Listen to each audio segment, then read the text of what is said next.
Hello everyone, thank you for joining us for today's webinar. The topic and expert speakers for the session is brought to you by the Office of Industrial Relations.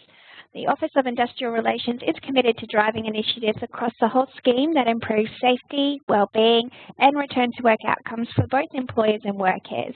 My name is Alicia Bailey, I'm the Manager of Engagement Services and I'm going to be the facilitator for today's webinar. Just so you know, the presentation will go for approximately 45 minutes, and this is to allow us some time at the end just to have your questions answered by our presenters. A copy of the slides will be emailed through to you following the session, and it will be made available on our website in a few weeks' time, so feel free to share this resource with your networks. I have the pleasure of introducing you all to Dr. Suarez and Amanda McKillop. Dr. Suarez and Amanda will be sharing the presenting for today, and they will focus on the top 5 work-related hand conditions treated within the Workers' Compensation Scheme. The aim of today's webinar is to improve your understanding of the clinical issues associated with these types of injuries, and it will be really interactive, so please feel free to comment throughout using the chat box and also to participate in a few quizzes throughout. So enough from me. I'll now hand you over to Dr. Suarez.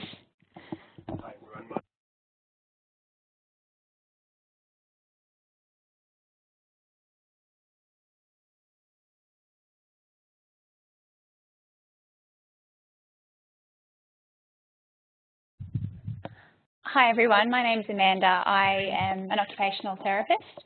I've been working since 2007 and in hand therapy for full time since 2010. I work for Advanced Therapy Solutions. We're a private practice on the south side of Brisbane with 5 locations, and we specialise in hand and upper limb rehab and return to work facilitation. Today's topic is looking at common hand injuries, and we're going to look at both the medical causes and things like that, but also the rehabilitation, and to try and help you as return to work coordinators as you try and work through the maze of how do you get your workers back to work safely and quickly. Throughout the presentation, we'd welcome questions, and if you would type them up, then Amanda will pass them on to us. We also have a quiz at the end to just check out what we've taught you. These are the statistics I was able to get from the Workers' Compensation Scheme. I'm not sure they're exactly accurate because I think that the numbers are greater than this, but this would give you a good idea of the range of the common conditions. The most common is crash injuries and carpal tunnel syndrome, extensor tendon injuries to Quervains, and finally digital nerve injuries, and we'll cover all of those. My role in this presentation is to give you the insight into the hand therapy role, and then also as an occupational therapist, the return to work side of it.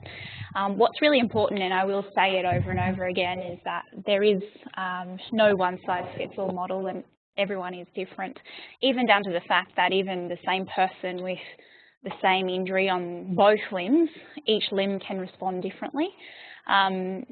And you know, obviously everyone as an individual responds differently to their rehab. The duration and severity of the injury has huge influences on outcome.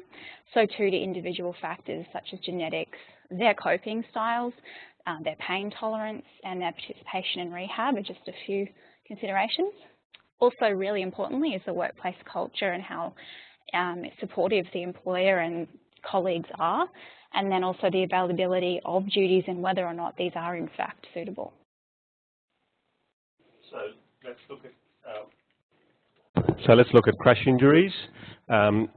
If you look at this slide, this talks about the total impairment time, the time lost completely off work, and at 140 days, I think that's very high. And most of these crash injuries, as you will see, are simple fingertip injuries, and people on average are off for about 3-4 weeks, and then they go to partial impairment. So I think this number has been skewed by a small number of patients with very long time off. Typically, people crush their hands under pallets or boxes, between trucks and loading docks, any heavy manual task. Carpenters working with saws and saw blades, they de-tip their fingers. Usually it's a loss of a fingertip or crushed. It's often the middle finger because that's the longest, and they injure the nail in the nail bed. Now, just a warning, I've got some gory pictures, so if you don't like gory pictures, please look away. Sometimes they're a major hand injury. You can see pictures of crushed fingers where the fingertip is sort of separated and the nail's been pulled out. On the bottom, you can see that if they're not well managed, they can heal with quite nasty deformities that leave people with a painful fingertip that is difficult to manage. So it's very important that these are well treated to get a good outcome. Even simple, just loss of skin can be managed with skin grafts. Sometimes we'll take skin from the side of the finger or the fingertip and move it forward to try and give the person a nice pulp. And you can see on those bottom pictures, the left-hand one is very early after surgery and the right-hand one is after it's healed nicely. That's a lovely, sensible, sensate tip that they can feel properly with, and it's soft and easy to work with. Hand therapy starts really early with these guys, so we see them, at least 1 to 3 days after they've had surgery, or if they haven't had surgery, after they sustain the injury. Our role is to look after the wound, monitor their swelling, get them going in terms of movement, and I'll use the abbreviation ROM a few times, and that simply means range of movement exercises for both the affected joint, if there's not a fracture, and then the non-affected joint of the hand and finger. Splinting has a huge role in these injuries for protection, pain management, and then protecting the wound and make sure it heals well. Initially, and again typically, the patient is seen 2 times a week for the first 2 to 4 weeks until we have wound closure, and then once weekly until around 6 weeks. We can still see these patients up until around 12 weeks, and that would be for, generally we see them until they have return of strength. Hand therapy involves scar management, pain management. A lot of these injuries often involve the nerves of the fingers, and as we know, our fingers are very sensate and we feel a lot with them, so the nerves when injured can become quite tricky and quite painful. So we spend a lot of time with desensitizing them, making sure the patient regains their movement. And then we use our splints for dual purposes, for protecting and getting the joints moving if they become stiff. Strengthening is also important.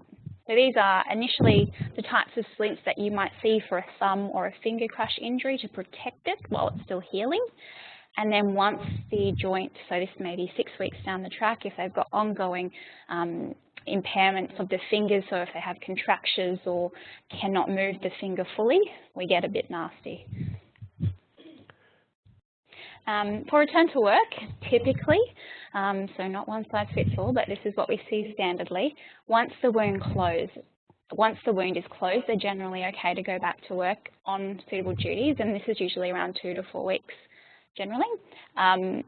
Initially, they'll be avoiding lifting loads, in excess of 1 kilo with the affected hand, until the doctor advises otherwise, and that's to protect the tissue that's damaged. If there's a fracture, it might be a little lighter, and for pain management. They'll need rest breaks throughout the day. If it's a crush injury to a finger and they're a little bit down the track, say 4 weeks, and there's no fracture, it's actually good to get them to do light repetitive exercises, and that really encourages that return of normal movement and helps with maintaining tissue length of the finger and hand. And usually these guys are right for normal duties and hours within 3 months. What you really have to consider when you're looking at doing up your suitable duties programs is those aggravating factors for finger or thumb crush injuries, and that's going to be obviously gripping and lifting anything heavy, but pinching is often a problem for them, particularly if it's for the thumb. And then fine motor dexterity tasks can be a problem, particularly if we have some nerve injuries.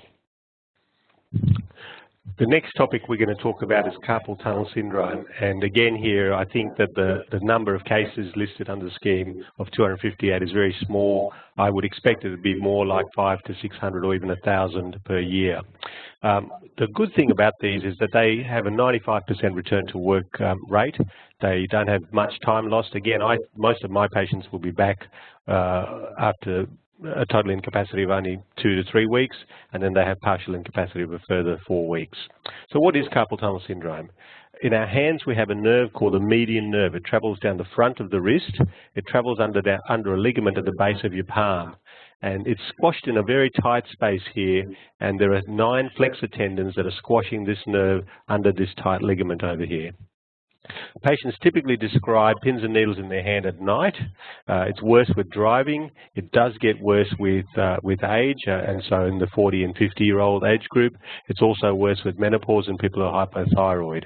They typically get numbness in the median nerve distribution. That's the area coloured in blue, which is the thumb, index, middle, and half the ring finger. Doesn't usually affect the little finger.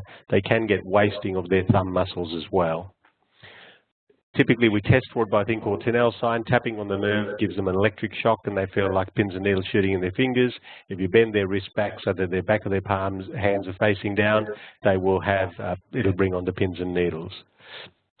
The way it's diagnosed, to confirm it usually for work cover claims, is by having things, nerve conduction studies. This is where little electrical currents are passed and they measure the conductivity in the nerve. One of the problems with nerve conduction studies is they don't always come up positive, because you can have one nerve fibre out of 20 in the nerve that appears to be conducting normally, and yet the others are abnormal. A question? Yeah, Dr. Suarez, if I could just interrupt you. Someone's asked, where do you stand on the long-standing argument of whether CTS is work-related for, say, a data entry operator? Sure, that's a great question. So carpal tunnel syndrome has a variety of causes, and as I've just said, it occurs in middle-aged women, it occurs in people who are hypothyroid. Data entry does seem to be a predisposing factor. A good book to assess this is, there's a book called the AMA Guides to the Causation of Injury, and this is now in the second edition, and this has a very long section on this, and it accepts that in different jurisdictions there are different definitions, but in Australia it accepts that CTS is related to, can be related to data entry. Under the Queensland legislation, work needs to be a significant factor, not the only factor and not the major factor, but just a significant factor. And so generally I would consider that it's accepted as a work cover claim. So nerve conduction studies are used, and then we proceed to surgical treatment. Surgical treatment, you have two options. You have the open versus the endoscopic or the keyhole method. My preference is the open method because it has a much lower late recurrence rate. It also has a much lower damage to other structures rate. The other benefit of it is that in work-related patients, certainly in work cover patients, there is no difference in return to work between the endoscopic and the open. So even though that was a marketing tool, that difference only occurs in self-employed people and not in work cover patients. Okay, so again, hand therapy starts really early once they've had surgery. We look after the wound and swelling, making sure that the swelling is minimised. Wrist and finger exercises start really early, the first day we see them, and then we give them some nerve gliding exercises, and that just makes sure that the nerve doesn't get involved with all the scarring that later develops.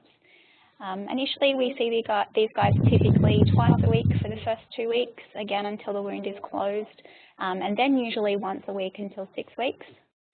A really important focus in hand therapy is managing that scar. It can be quite tender through the heel of the palm for quite a long time with these patients, and the earlier we get onto scar management, usually the better outcomes we have.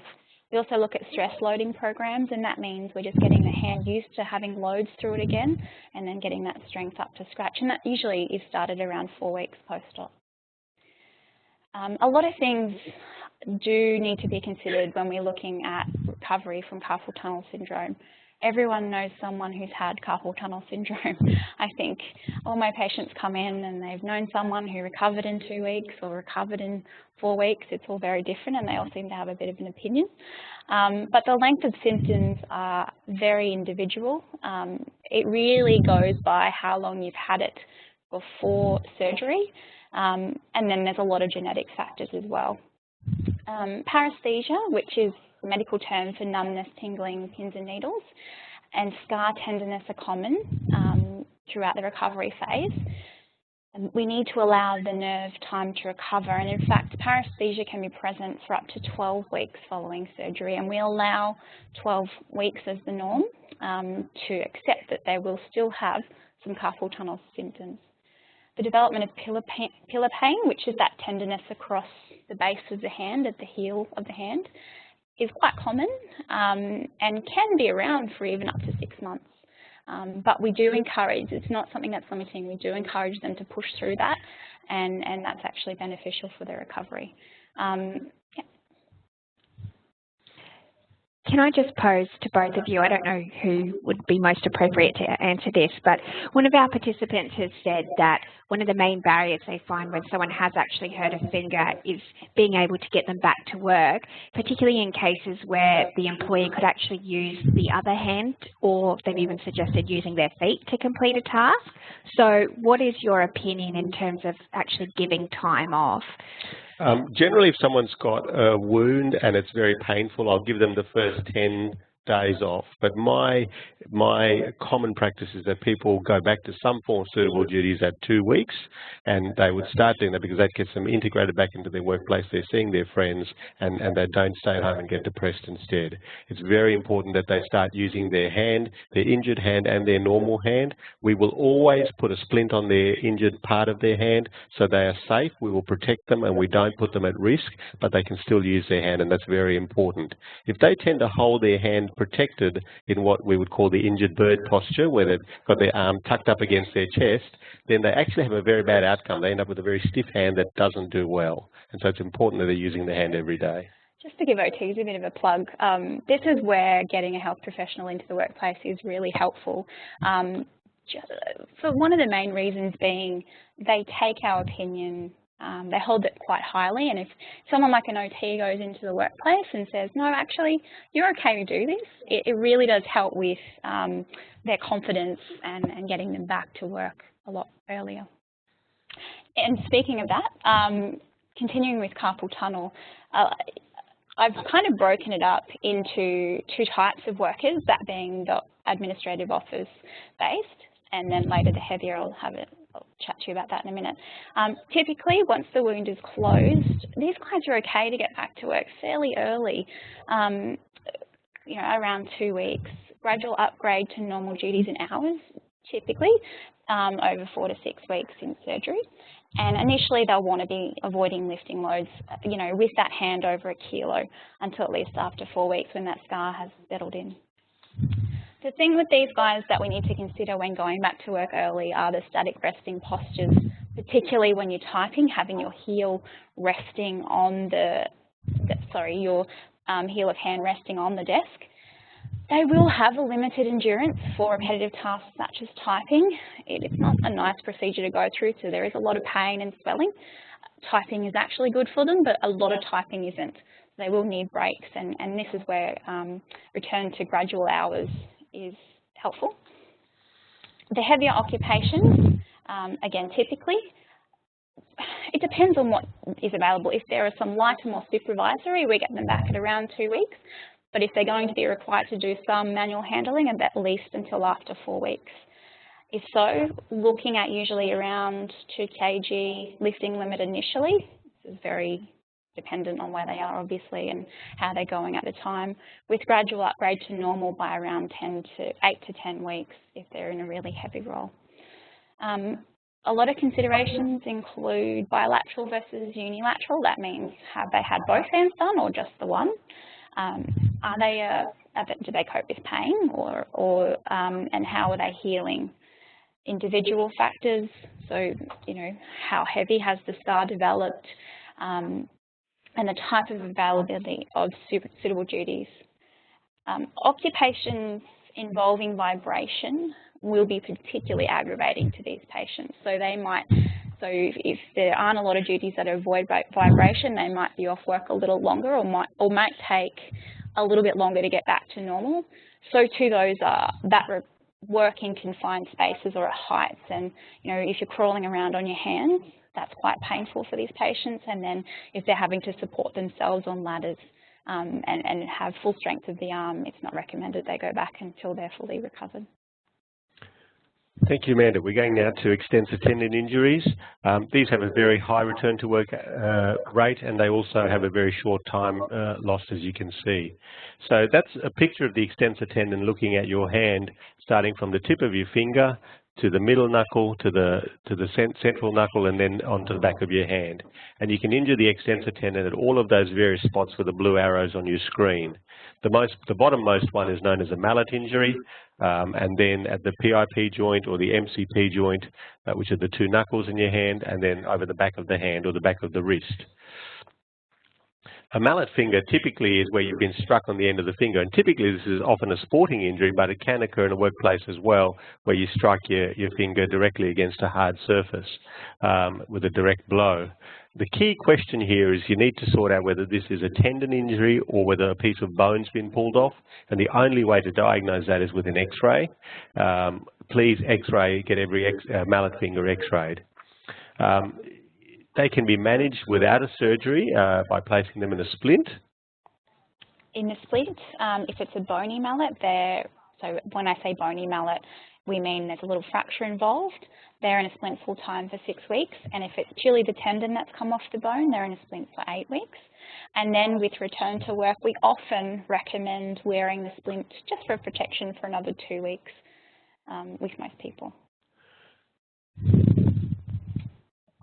The splint is, there's a lot of really bad off-the-shelf splints that immobilise joints of the finger that you don't need to immobilise and therefore make the hand a lot more restricted. Having a custom-made thermoplastic splint by a hand therapist is preferred and gives you the best outcome.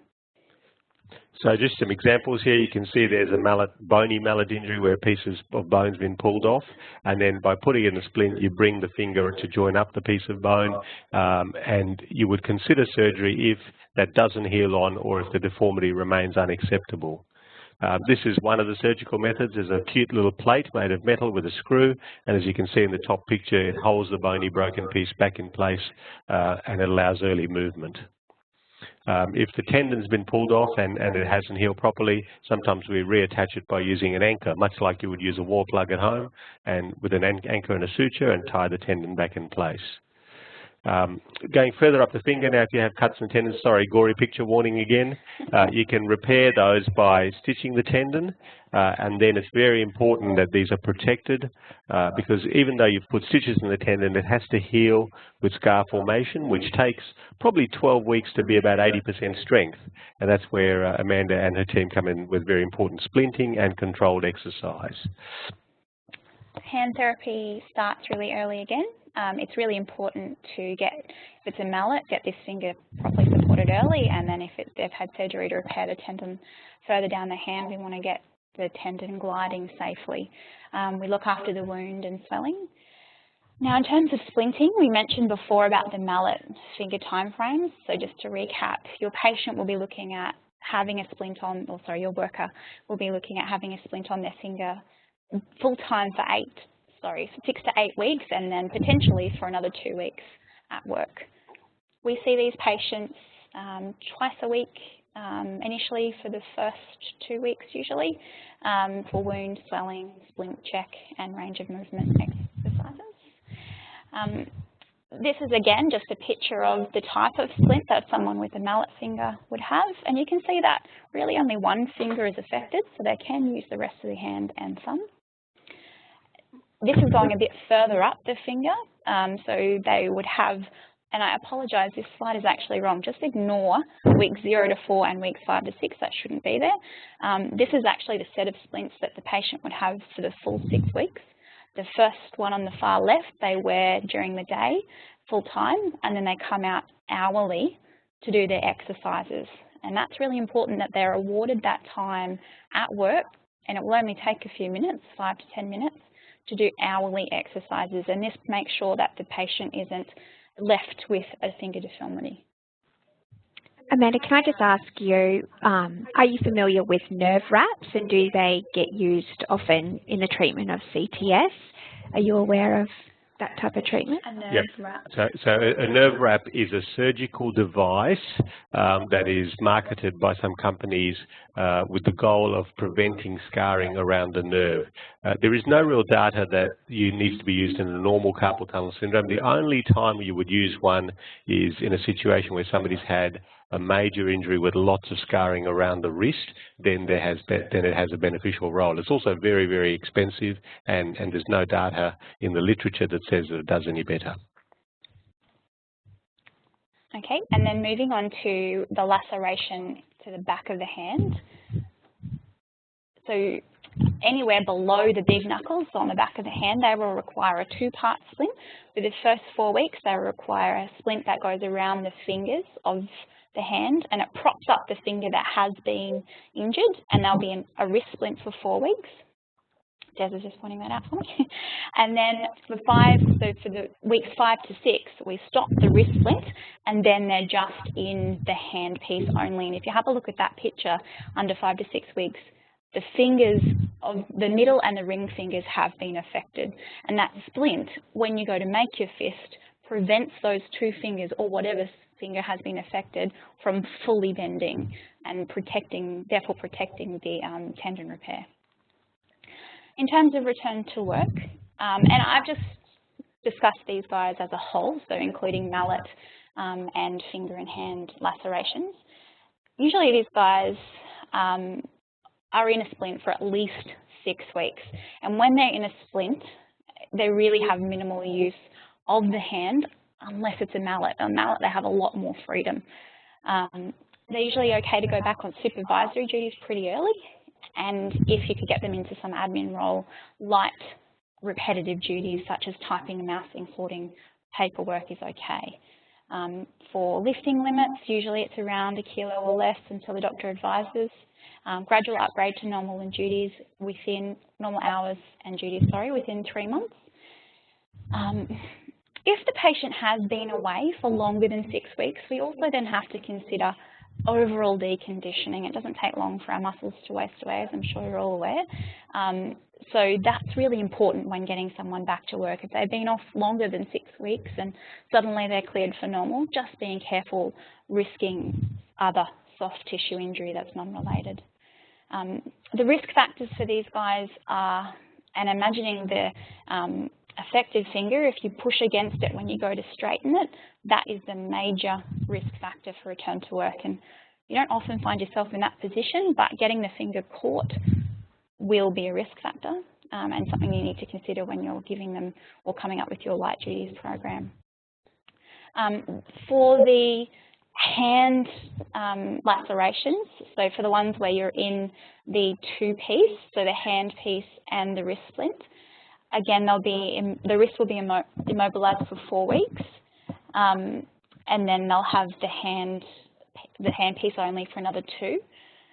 Once you're in the hand piece, you're often okay to get back to work. It depends entirely, again, on what is available. Generally, you can go back to work earlier if they're supervisory or administrative-based duties, and it's not entirely dissimilar to the finger laceration injuries. Our next topic is de Quervain's tenosynovitis. De Quervain was a Frenchman who described this, and it's basically pain on the thumb side of your wrist. It's pain on the wrist. It happens commonly in young mums when they've got a baby that's about 6 months old and is too fat to walk and they hold it up. Also happens in many workers, and we'll talk about why. Again, I don't believe the number 110 claims. That's far too small. I probably see about 25 a year, and I don't think I do a quarter of all the ones in Queensland. Again, following their treatment, they do get back to work relatively quickly. So there's a very complex anatomical picture, but it's the tendons over here on the radial or the thumb side of your wrist. Typically affects meat workers, guys who are holding knives, welders are the other guys, anyone who's holding tools or gripping all day, and as I said, young mums. The test is called Finkelstein's test. So you stick your thumb inside your fingers and then turn your wrist down towards away from your thumb, and usually get a sharp pain that runs up the radial border of your wrist. These can be treated in a splint. The splint is custom made. It's a thermoplastic splint, and it's the most effective at any attempts at trying to settle this without surgery. Off-the-shelf splints can be quite flimsy, for lack of a better word, and don't immobilise the structures that we require to be immobilised very well. Yep. I also give them some anti-inflammatory drugs, so they can take Voltaren or Nurofen or anything like that. And if they're very sore, I'll give them an injection of cortisone into the actual tendon sheath. And in 2 out of 3 people, the injection and the splint will settle them down, so that's all they need. In 1 out of 3, it continues, and then we usually proceed to surgery. When we do the surgery, usually do this under local anaesthetic and sedation, as with most of these hand surgeries, and we release the tendon. It usually has 2 or 3 slips of the tendon in the one tunnel, which is why it gets squashed, and there is a risk to the nerve, which supplies feeling on the back of your hand. And so occasionally that can be a complication following the surgery. We start hand therapy again early with these guys. We're looking after the wound and swelling and getting early active range of movement started very quickly. They're no longer in a splint after their surgery. They're actually free to be ranging their thumb and wrist as freely. They have 2 appointments within the first 2 appointments per week within the first 2 to 4 weeks, and then once weekly until around 6 to 8 weeks.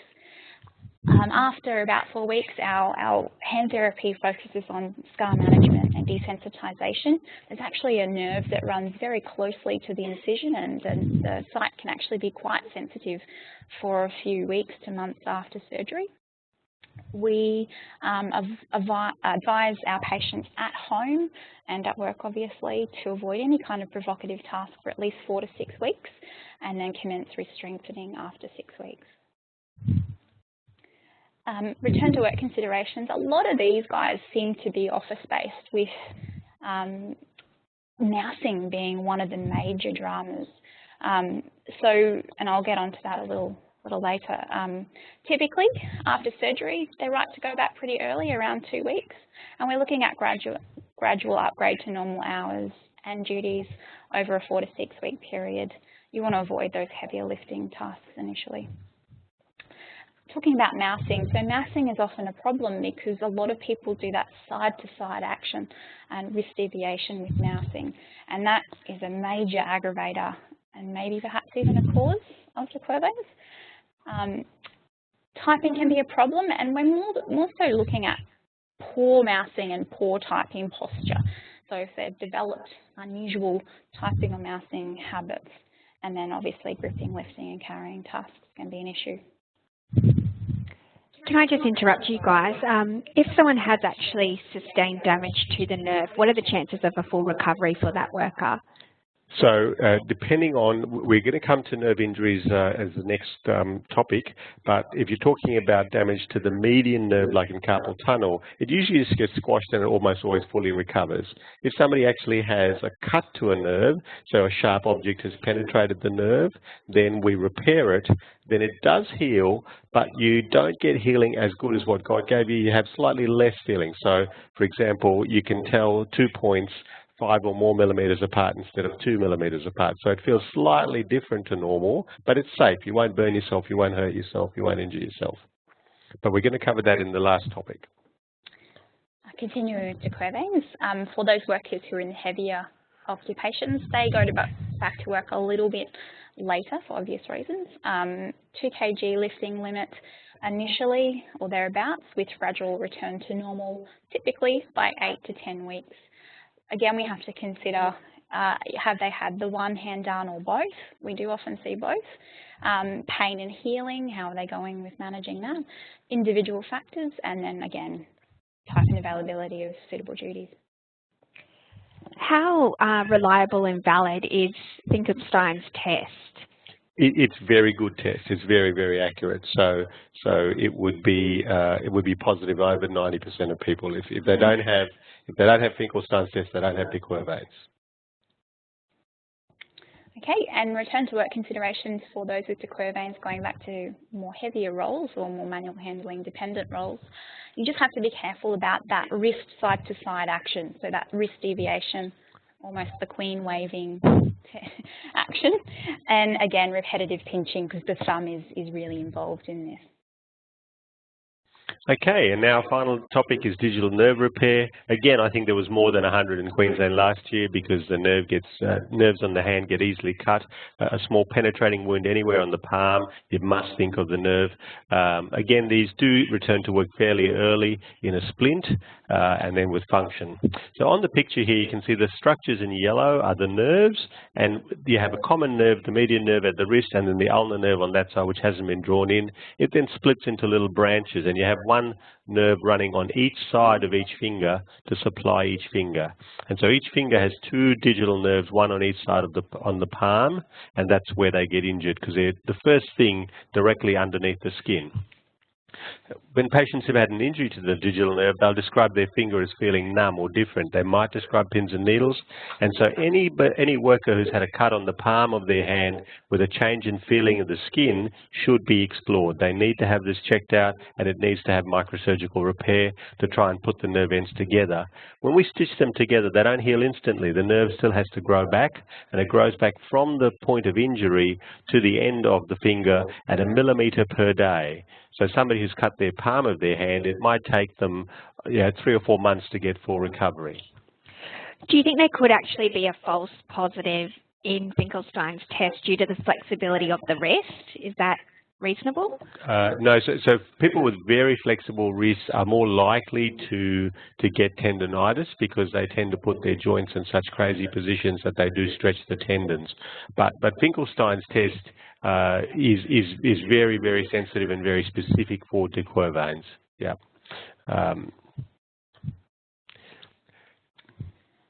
Hand therapy, we start early, and I apologise, I meant to put a picture up. I couldn't find one in time, but the splint and the splint that we use is depending on how many fingers are involved, but it's usually hand-based, and the purpose of the splint is to prevent the fingers affected from fully straightening, and that will pull and often damage the repair that the doctor has done. So they wear that typically for the first 3 weeks, and then perhaps for another 2 weeks after that for at-risk tasks. We look at wound and swelling management.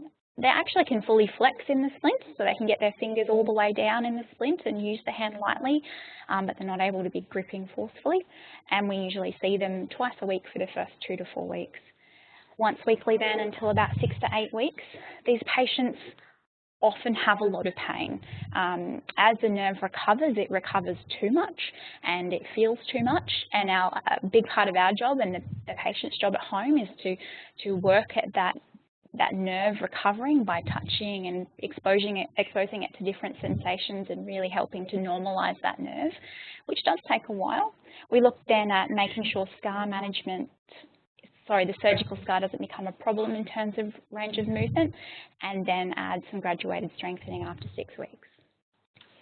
In terms of getting these workers back to work, you guys touched on mousing being a bit of an issue. How do you stop, or do you have any recommendations for how you minimise side-to-side wrist deviations with normal mouse use without actually going to the extent of purchasing additional equipment or separate brace or something like that? Yeah, so when you cannot get a vertical mouse, they often eliminate the problem. You get either an occupational therapist, or even if you can do it yourself, when you control the mouse, instead of having the elbow supported and controlling it side to side with the wrist, actually telling the patient, and it will take practice to get faster and faster, to keep the wrist still and control the mouse with the movement of the elbow and shoulder. So, and that really helps to eliminate the intrinsic movements of the wrist when you're controlling a mouse. So it will require practice, and workers will have trouble doing that maybe initially. Some people pick it up pretty quickly, but it is effective. The other alternative, as Amanda mentioned, is the joystick mouse, which is the vertical mouse. So it's like a joystick that you would play computer games with, but it has mouse buttons on it. Works very well as well. Back to work for digital nerve repairs. For office-based patients, usually they're back after 3 weeks once they're out of the splint. The splint can be quite obtrusive in terms of typing. It sits the hand at a right angle position, and it's quite difficult to get the fingers out of the way when typing. Gradual upgrade to normal duties in hours over 6 weeks, avoiding any kind of forceful gripping or lifting with the hand until after 6 weeks. Heavier occupations, they go back to work a bit later, usually around 4 weeks when scars kicked in. We know everything's a bit stronger. If they're on supervisory duties or one-handed duties, they can get back to work at 2 weeks or earlier. Obviously, they'll have a lifting limit of around 1 kilo, but getting them back to normal by about 8 to 10. Considerations, they are quite painful, as I mentioned before. So how are they coping with that? How nasty was the injury? The amount of nerves that were involved? How was the repair done under tension? All that comes into consideration. And then again, the type of workplace that you're going into. Careful with gripping and lifting, and again, vibration can be, too much vibration can be quite aggravating. Amanda, in terms of, again, workers getting back, one of our participants has highlighted that often with these types of injuries, the worker is so much more aware of the event and the damage that it did actually cause, and how painful that can be. They have alluded to the fact that sometimes it can create a sense of fear in the work environment. They've suggested that an accident investigation may remove risk potential for future injury, but learnt behaviour needs to be addressed and the employee needs to be supported. So I guess in your work as an OT, helping assist these people get back, is changing their behaviour, such as the mouse suggestion that you've given us before. Are there any other strategies to help improve or modify behaviour to remove this fear? I think being proactive and knowing the kinds of, if we're looking at an office, the kinds of duties that are potentially going to lead to a soft tissue injury.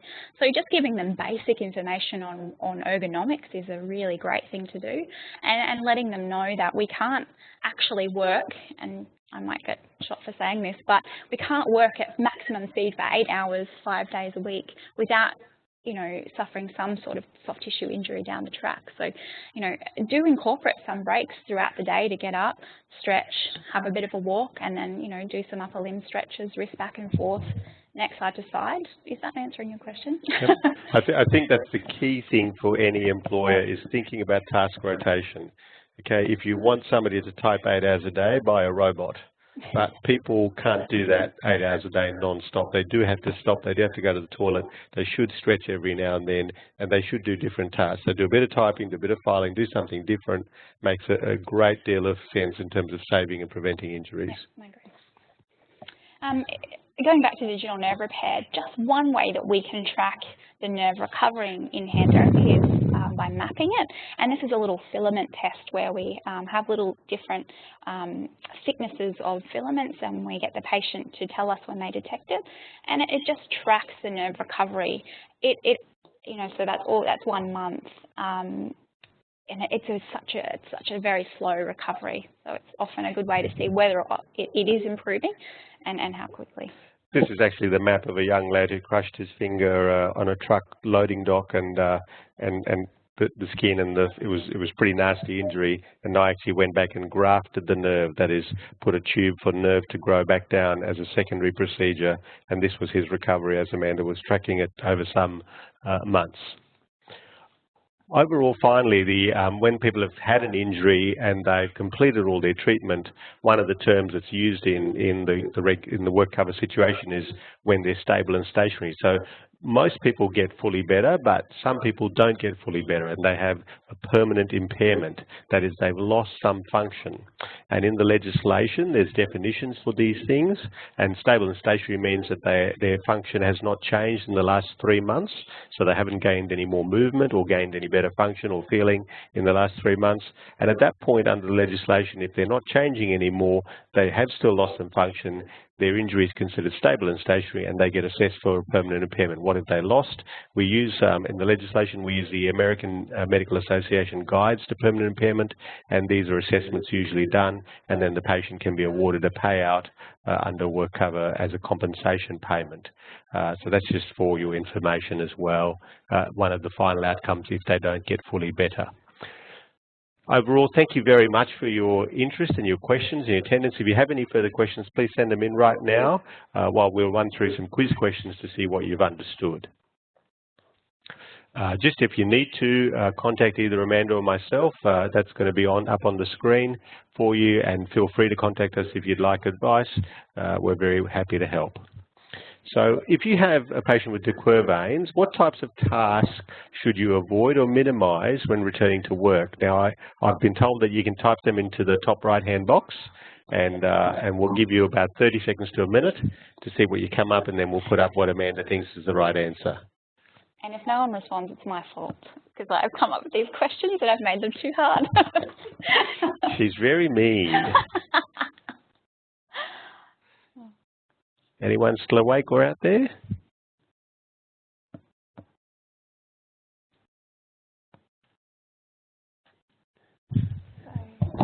Okay. So to answer.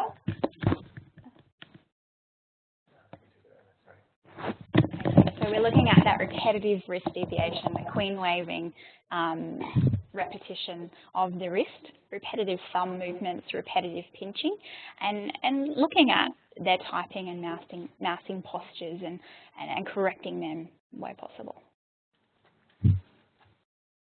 Second question, what is the typical duration a worker with an extensor tendon injury will be required to wear a splint and therefore be unable to use the affected hand at work?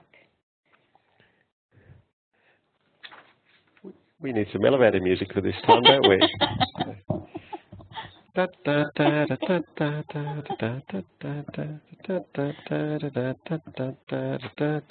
Okay. Ding.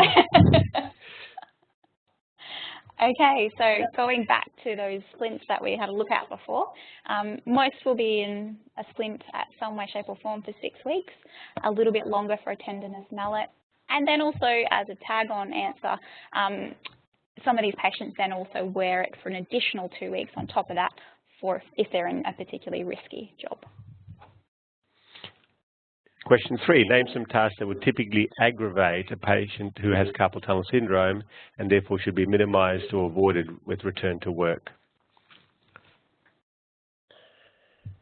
Having a think about where the cut is on the hand might be a clue.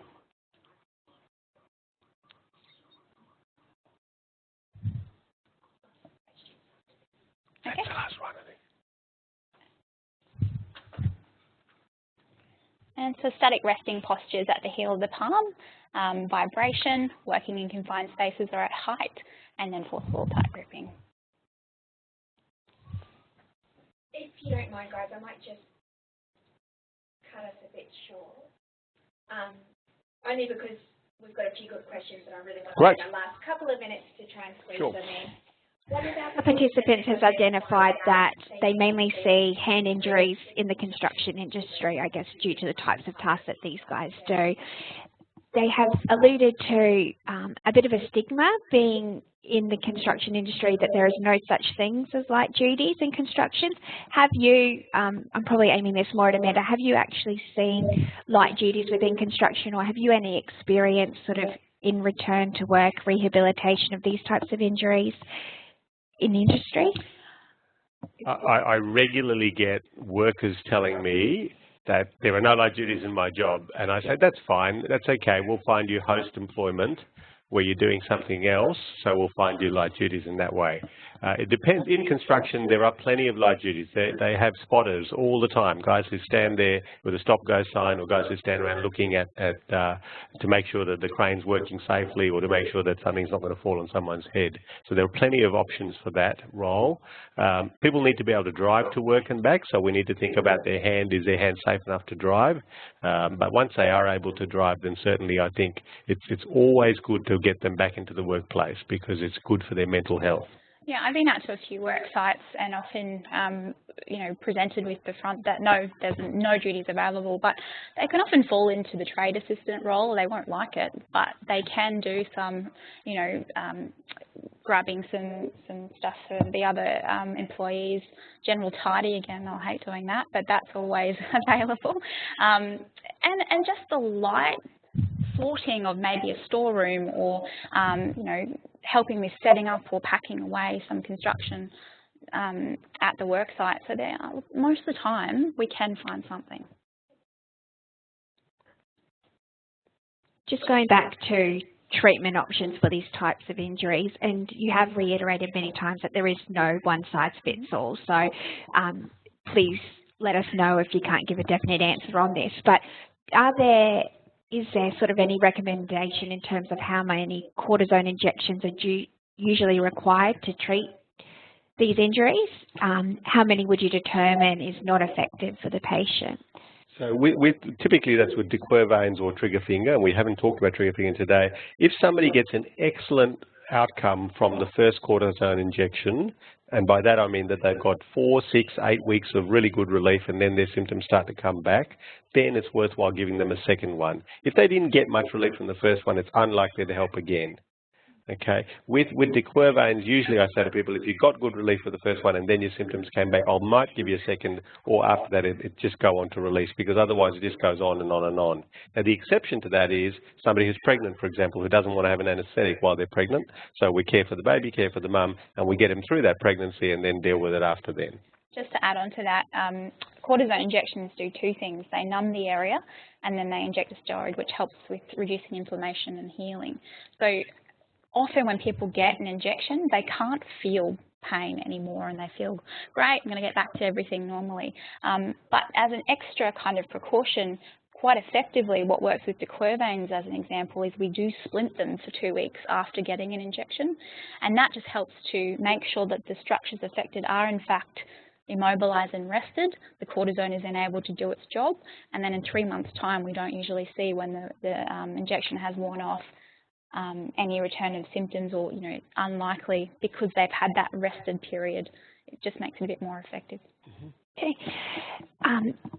How often do you guys, I guess in your experience, how often do people have another carpal tunnel issue post-surgery? Okay, so in my personal experience with an open release, carpal tunnel symptoms coming back is less than 1%. So 99% success rate. They did very well. It's a great operation. They're happy patients. Probably, and the 1 in 100 or less than that do come back, it may be because they are very strong scarers. They form a lot of scar, and they can actually form a scar and form a ligament again that is pressing on the nerve. And I've only seen that twice in my 12 years of practice, really. So it's not a common thing. Yeah, but if they have an endoscopic or the keyhole release, then that is much more common, and there is good data that shows that keyhole release is associated with late recurrence at 5 to 10 years after the first operation. And so if I see somebody who's had a keyhole release, I'll then perform an open release if that was done by somebody else. Okay. And is silicone still used following surgery for scarring? Absolutely. Yeah, we use that very commonly post-operatively for scars. It works very well. We typically only get our patients to wear it at night time, though. Okay. Yeah. We have got a fair few questions still coming through for the Finkelstein test. I think a lot of our listeners are extremely interested in this. So can you help clarify, I guess, how the pain for the Quervain syndrome differs from the sensation of tightness with this test? We've had a participant who has performed this test many times with the pain actually subsiding. Yeah. So Finkelstein's test is putting your thumb in your fingers, bending towards away from your thumb, and you get a sharp pain. It's not tightness. Okay, they have to say they have pain, and the pain is at the wrist, and it goes up their forearm. That's Finkelstein's test. So people say, oh, my wrist still feels tight. Yeah, sure, that's normal scarring. So tightness is not Finkelstein's. It's got to be pain, and it's a sharp pain. And it will often, sorry to cut in there, you would get them to do it with both hands. And one will be different. And one will be different. Yeah. Perfect. Thank you so much, and thank you for allowing me the opportunity to interrupt you. If there are any other questions, I'm happy to have you pass them on to us. Justice will pass them on to us, and we'll try and reply back so that they can go onto the website, either in a typed form or something like that. Thank you very much for having us. Perfect. Thanks, guys. We did actually get a fair few questions come through, so we will endeavour to send them through and get a response out to the participants, because everyone was quite engaged, which was fantastic. We have run out of time, so I do have to cut it short. I'm sorry, but I just wanted to thank Dr. Suarez and Amanda again. The interaction was incredible, so thank you so much for pulling this all together. For everyone listening, we do have a few upcoming webinars left for the year. They're on the screen now, so visit our worksafe.queensland.gov.au. website to register for those, because there are only a couple left. On behalf of the Office of Industrial Relations, I'd like to thank you so much for participating in today's sessions. We love to hear how effective these initiatives are for our stakeholders and what you actually want in the future. So please take the 2 minutes to complete the survey that we'll shoot to you now. So have a wonderful week, stay cool, and bye for now.